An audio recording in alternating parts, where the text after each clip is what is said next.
유튜브에서 그라운드 C로 활동하고 있는 김성원 씨. 보수주의의 기초를 바로 세우고 올바른 역사관과 정치관을 통해 청년들의 교육에 앞장서고 있는 30대 초반의 대한민국 청년입니다. 그는 지난 4.7 보궐선거에서 2030 세대가 민주당의 등을 돌린 이유에 대해 이렇게 말했습니다. 정치적인 어떤 메시지가 어떤 어필되는 그 층이 아니게 된 거죠. 지금 2030 세대들이 기대하는 것은 현실을 바꿀 수 있고 특히 일자리 문제와 경제, 부동산 문제에 대해서 굉장히 예민하거든요. 그러면서 이 나라가 더욱 성숙한 궤도로 올라가기 위해서 청년들의 희생과 헌신이 필요하다며 지금이 열정적으로 나서야 할 때라고 강조했습니다. 2030 세대가 말하는 보수주의의 역할과 나아가야 할 방향은 무엇일까요?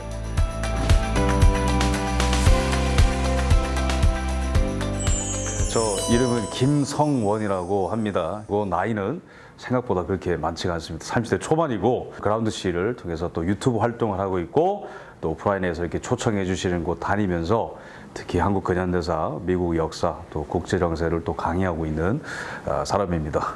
그라운드 C라는 이름을 영어로 좀 있어 보이려고 좀 지어봤는데 그라운드 오브 컨서버티즘이라고 보수주의의 땅, 보수주의의 토양 이런 뜻인데 진짜 보수주의를 한번 깊게 탐구하고 알려보자 해서 시작한 유튜브 채널이자 하나의 또 교육기관이기도 합니다. 그래서 특히 20대, 30대 청년들에게 보수가 위기고 대한민국의 자유민주주의 체제가 위기인 이럴 때일수록 다른 것에 눈을 돌리지 말고 우리에게 이미 주어진 것에 대해서 더 깊이 한번 탐구해보자라는 취지로 그라운드 오브 컨서버티즘, 그라운드 C라고 이름을 붙여봤습니다. 여러 가지 이유가 있겠지만 제가 뭐 부족한 식견으로 뭐 말씀드리고 싶은 건 아무래도 주류 언론들이 최근에 나오는 이슈나 탐사 취재를 해가지고 보도를 해주고 이런 어떤 기능들을 하고 있지만 분명한 어떤 가치 또는 해석 틀을 가지고 어떤 이슈를 해석해 주는 데 있어서는 다소 아쉬움이 많지 않은가. 그래서 청년들 지금 일어나고 있는 일들이 우리가 어떻게 바라봐야 되며 어떤 식으로 해석을 해야 되는가에 대해서 좀 목마름이 있다 보니까 이제 유튜브 매체들을 많이 활용하는 것 같고 또 두 번째 이유 같은 경우에는 정말로 사람들이 궁금해하고 의구심을 갖는 이슈들에 대해서는 메인스트림 미디어들이 잘 보도를 안 한다고 저는 생각을 합니다. 뭐 미국의 부정선거, 한국의 부정선거 의혹들, 그다음에 뭐 친환경과 관련된 의혹들, 특히 백신과 우한 폐렴에 대한 어떤 이런 것들은 여전히 사람들이 의구심을 갖고 더 캐내고 싶어하는 그런 생각들이 있는데 충족시켜주지 못하다 보니까. 유튜브에 워낙 요즘에 그 훌륭한 식견을 가진 분들이 많기 때문에 그분들이 전해주는 정보나 그런 해석에 많이 좀 이제 그런 해석들을 찾게 되는 게 아닌가 좀 생각을 합니다. 에포크 타임스도 그 중에 하나라고 저는 생각을 합니다. 인간은 자유를 원하면서도 굉장히 어떤 불완전한 모습들을 많이 갖고 있지 않은가. 어떤 인간론에 대한 모습. 또한 어떤 도덕에 대해서 말씀드리자면 도덕은 마음껏 인간이 바꿀 수 있다기보다도 뭔가 절대적으로 하나의 법칙처럼 절대주의적 도덕 체계가 있다고 저는 생각을 하게 되었었고 정부론에 있어서는 이게 제한되어야 된다. 크게 커질수록 비효율적이게 되고 개인의 자유를 침해하게 된다라는 또 정부론에 대한 생각을 갖고 이런 것들이 융합되고 합쳐지다 보니까 나는 이런 생각을 갖고 있구나 결론에 다다랐는데 그 이제 미국식 보수주의를 들여다보니까 이미 제가 갖고 있는 어떤 생각들을 하나의 틀로 이렇게 담아놨더라고요. 그래서 나는 보수주의자구나 이렇게 결정이 됐던 것 같습니다.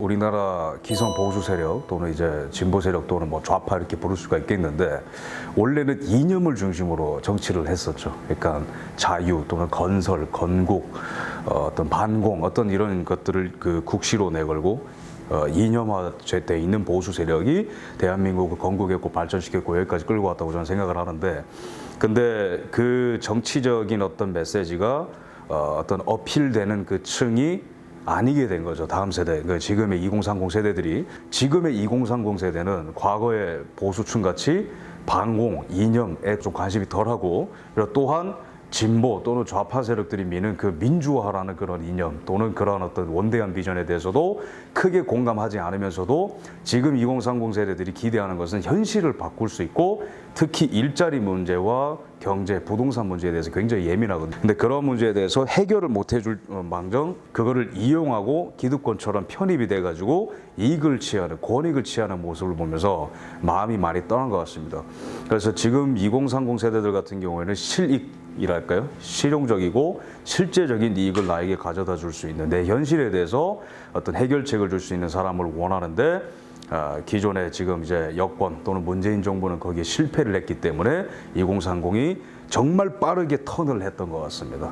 어찌됐든 간에 잘못해도 나는 보수기 때문에 이 정당을 지지하고, 나는 어찌됐든 간에 진보적 이념을 갖고 있기 때문에 이러한 정당을 지지하고, 이런 거를 정당 유착성 또는 정당 친화성이라고 볼 수 있겠는데, 2030 세대들에게는 그게 굉장히 약한 것 같습니다. 보수 이념 중에 중요한 어떤 그 조건과 내거는 슬로건이 뭐냐면은 제한된 정부거든요. 근데 그거는 인간의 지성이라는 게 민간의 영역에서 개인이 어떤 사익을 추구하는 동기와 그것이 만들어내는 창의성과 결과보다 중앙정부가 하는 것이 비효율적이다라는 어떤 그런 말이거든요. 제한된 정부를 주장하는 게 아무것도 하지 말라는 게 아니라 민간 영역을 존중하라는 거죠. 근데 한국이나 미국이나 특히 대한민국은 공무원 조직이 너무나 커지고 있습니다. 국민들의 결혼 생활 또는 가정, 아이들의 교육 또는 경제 활동, 그리고 뭐 대학교의 방침, 이런 모든 것들 너무나 많은 곳에 정부의 입김이 미치고 있기 때문에 자유민주주의로 돌아가려면은 비대해진 관료 집단에 대해서 조금 개혁의 칼을 들 수 있는 사람이 나타나야 된다고 생각하는 사람입니다. 두 번째는 보수주의에서 또 강조하는 게 진보 좌파 또는 이제 뭐 네오막시즘 이런 이제 부류의 사상에서는 가정을 그렇게 중요하게 생각 안 하고 혁명의 대상이나 이거를 원자 단위로 쪼개서 이제 해체시켜야 된다고 이제 바라보는 쪽인데, 보수주의에서는 가정이 사회의 가장 건강하고 탄탄한 기초단위다라고 바라봅니다. 완전히 관점이 정반대죠. 그래서 도덕적이고 훌륭한 개인들은 제일 먼저 공교육이나 학원에서 길러지는 게 아니라 가정에서 길러진다라는 생각을 갖고 있습니다. 저도 그렇고요. 우리나라도 지금 페미니즘과 가정 윤리 해체가 문화적으로 언론, 출판 이런 데서 다 그냥 진행되고 있는데, 그런 측면에서도 가정을 강조를 많이 하는 보수주의가 더 중요한 위치로 올라가고 있다고 저는 생각을 하고 있습니다. 그리고 뭐 마지막으로는 강력한 국방을 둘 수 있겠는데, 그거는 국가 리더십의 아주 기초적인 책임이죠. 중국 공산당의 영향력이 커지고 또 북한도 여전히 그대로 있는 상황에서 또 미국과 중국이 계속해서 갈등을 크게 가져가고 있는데, 이런 상황에서 계속 그 동북아 안보 라인에서 대한민국 고유의 책임을 다하는 게 아니라 자꾸 거기서 발을 빼려고 하는 이런 모습이 오히려 대한민국을 더 위험하게 만드는 그 일을 초래하고 있잖아요. 그런 측면에서 더욱더 보수주의 안에 있는 강력한 안보와 국방을 또 외칠 수 있는 리더십과 그런 리더십을 받쳐줄 수 있는 사회 조직이 형성돼야 되지 않은가, 그렇게 좀 생각을 하고 있습니다. 네. 우한 폐렴과 백신 문제라고 저는 생각을 합니다. 우리나라 같은 경우에도 백신을 맞으면 무조건 낫는다는 분위기를 또 형성하고 있고, 집합 명령 같은 거에 대해서도 완전히 그냥 그 형평성에 어긋난 이제 그런 모습들이 큰 정부에 지금 적용할 수 있는 폐해가 아닌가 생각합니다. 사실 잘 들어보면은 우리가 굉장히 비상식적인 어떤 처방이라고 볼 수 있는 것이, 지하철이라든가 식당이라든가 이런 곳에 보면은 수도 없이 많은 사람 거쳐가는 곳인데, 그런 곳에 대해서는 거의 뭐 아무런 그 제재가 없는 반면에, 특히 이제 종교 시설 모여서 예배하는 것은 이제 코로나가 더 퍼질 확률이 크다면서 그냥 공무원들이 찾아와가지고 예배를 그만하라고 한다라든지 고발한다라든지, 이런 거가 지금 이 대한민국에서 퍼지는 큰 정부의 가장 잔인하면서도 해서는 안 되는 어떤 모양이라고 저는 생각을 합니다. 뭐 경제적인 측면으로 뭐 말할 것도 없고, 대한민국에서 규제가 얼마나 많은지는 우리나라 입법기관 국회에서 입법되고 통과되는 그 법안이 일본과 독일에 비해서는 50배 정도가 됩니다. 우리도 모르는 새에 계속해서 민간회사의 활동이 계속해서 공무원들과 정치인들에 대해서 이 입맛에 따라서 조정된다라는 거죠. 어떤 지역에서는 어떤 사업을 할 수 있고 어떤 지역에서 어떤 사업을 못하고, 이런 것들이 규제가 되면서 계속해서 혁신을 가로막는 그 진입장벽을 만들어내는 것은 또한 정부다라고 말할 수 있겠고, 교육 같은 부분도 정말 할 말이 많지만은 거의 다 교과서의 칼라나 교과서가 담고 있는 담론이나 역사관 같은 것들이 거의 다 어떻게 보면은 정부의 입김에 따라서 정해진다고 볼 수 있거든요. 그래서 이런 큰 정부의 디자인 속에서 우리 아이들이, 학생들이 완전히 전체주의적으로 길들여가는 것도 또한 교육 영역에서의 큰 정부의 폐해라고 볼 수 있겠죠. 일단은 좌파들 같은 경우에는 보수 우파보다는 상대적으로 진실을 추구하는 게 되게 약합니다. 그래서 뭐가 옳고 그러냐에 대해서 좀 덮고 넘어가는 분위기가 굉장히 많아요.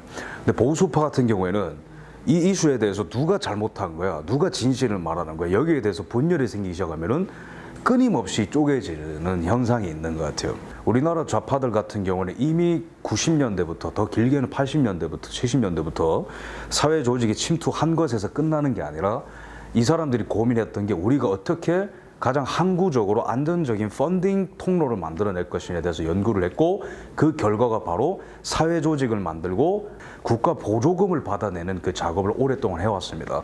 그래서 서울시가 공식적으로 지원하는 이런 사회단체들도 보면은 거의 뭐 나라에서 공식 인증한 기관처럼 되어버려가지고 서울시 그런 이제 그 예산 같은 것들이 재편돼가지고 또 흘러가고, 서울시뿐만 아니라 모든 지역들이 다 그렇죠. 대한민국 보수는 이 어떻게 보면 위기를 절감한 그 어떤 시점이 굉장히 짧다고 저는 생각을 합니다. 물론 더 계몽되고 이 대한민국의 자익의 위험성에 대해서 오랫동안 목소리를 알려오신 분들도 계시지만, 대중적으로 이 나라가 정말 위기에 처했다라는 인식을 갖게 된 건 얼마 안 됐다고 저는 생각하기 때문에 지금 약간 초보적 단계에 있다고 볼 수가 있는 것이죠. 근데 미국 보수를 또 참고하면은 또 안 되는 건 아닙니다. 그래서 사람들이 계속 나서고 설득하고 새를 만들고, 근데 중간에 와해되고 이런 과정도 미국도 있었거든요. 그래서 그런 거는 그냥 과정 중에 있는 현상이다 보고, 끊임없이 이런 것들을 비전을 갖고 사명감을 갖고 있는 사람들이 계속 외치고 활동하다 보면은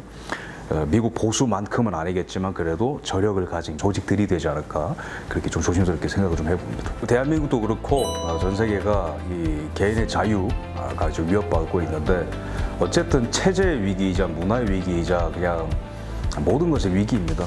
이승만 대통령이 한성 감옥에서 독립정신을 쓸 때가 우리나라 나이로 30살, 그러니까 만으로 29살.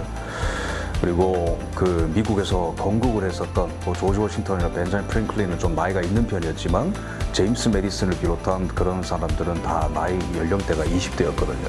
한 사회의 국가의 좋은 방향으로 봉사하고 헌신을 한다는 것에 있어서 나이 제한은 없는 것 같습니다. 대한민국 그래도 저력이 있는 나라죠. 자유라는 그 엄청난 목표를 가지고 나라를 건국했고, 2차 대전 이후에 해방된 나라들은 다 거의 공산화의 길로 가거나 그냥 민족주의 길로 가거나 자유가 배제되어 있었는데, 대한민국은 정말 예외적으로 자유를 선택한 그런 나라거든요. 그게 헌법에도 명시가 되어 있고, 그래서 그러한 나라가 더욱더 성숙한 궤도로 올라가기 위해서는 우리 청년들의 많은 희생과 헌신이 필요한 것 같습니다. 낙담할 수는 있겠지만 낙담하지 말고 오히려 내가 더 이 나라를 위해서 뭔가를 할 수 있는 때가 왔구나라고 생각하고, 더 이렇게 화끈하게 더욱더 열정적으로 나서게 되면은 더 좋지 않을까, 그렇게 생각을 하게 됩니다. 네.